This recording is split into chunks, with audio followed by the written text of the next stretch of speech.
So, um, I wanted to speak to you guys today about what to do if you're not feeling well.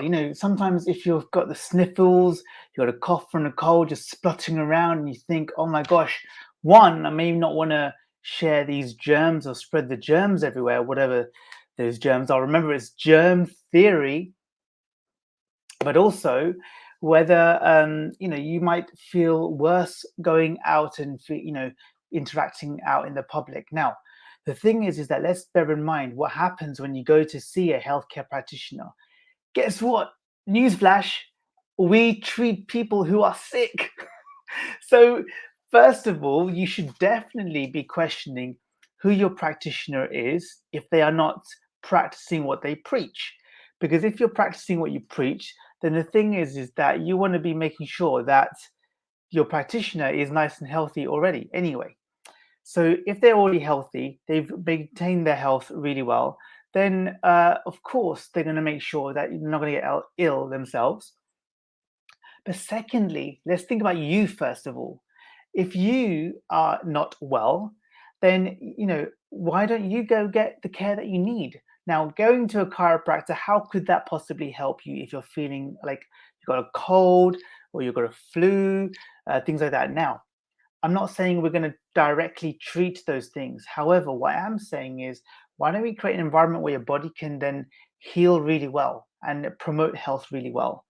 So as the colder weather goes into action for these colder winter months coming up, I mean, it's raining like crazy right now as I do this stream. The thing that happens is, people go, oh, don't go outside in the cold weather with wet hair because you're going to get cold. But a cold is a bug. So if you've got the cold bug, there's no science behind the fact that having cold hair is going to attract a cold bug. This is we're just looking at germ theory right now. So first of all, that doesn't make sense. The other thing is that you've got to think about how a cold works. Now, remember what I said? There is germ theory because it's still a theory. It's not been proven yet. I'd like to introduce you to something else. There's something called terrain theory. Now, terrain theory is something that I'm a huge fan of, and let me explain to you why. And you'll probably have heard of this, and it'll make sense to you when I explain this. Because in terrain theory, let's say, for example, in your kitchen, you spill a whole bunch of salt. No, sorry, sugar. You spill a whole bunch of sugar. What's likely to happen is a whole bunch of ants are likely to be attracted to that sugar. And if that happens, the logical thing would be to you go, oh great, let me get some ant killer and kill all the ants. And what will happen is loads of ants will still come along because you haven't cleared the sugar. So the terrain has been contaminated, if you like. So if you instead clean up the sugar, there's no reason for that terrain to now attract those ants. So you won't even need the ant killer, the medicine, the drugs. And that's the way that our body works too.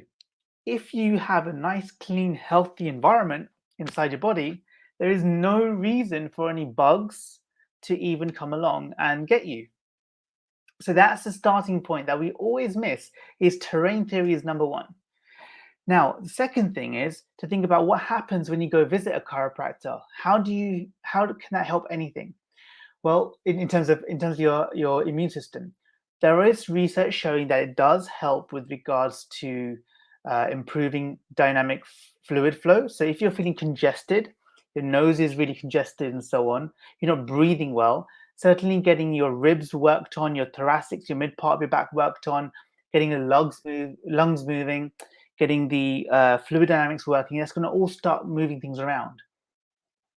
But also, don't forget the fact that your chiropractor probably has a whole bunch of really amazing wealth of knowledge.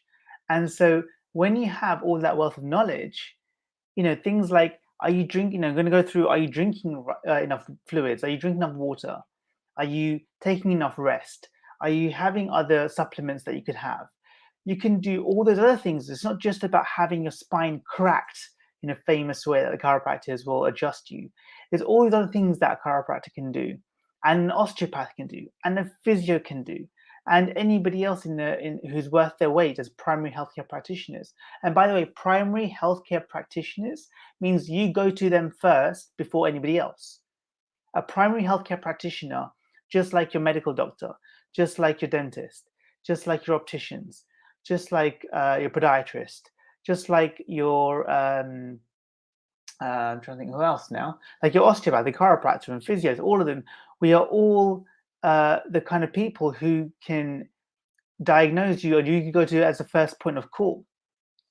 So if you are wondering, should you go to get your health checked out, either to a chiropractor or an osteopath or a physio when you're sick, as long as you're comfortable doing it, there's no reason why you shouldn't.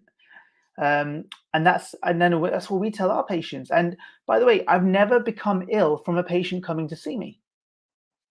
Never. Why is that?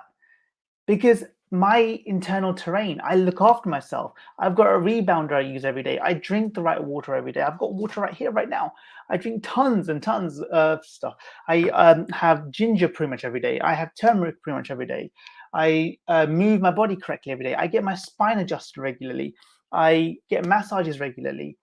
I will exercise regularly. I mean, all these things. I do all the right things. My mindset, by the way, let's not forget that. Your emotional and mental well-being is super important for these things too.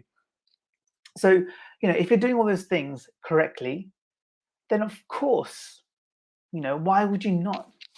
Why would you not go get your health checked out by a professional? And you shouldn't be under the covers then.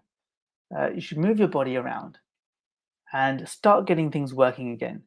Because we end up becoming like what we do to ourselves. The more we do, the more we can do. The less we do, the less we can do.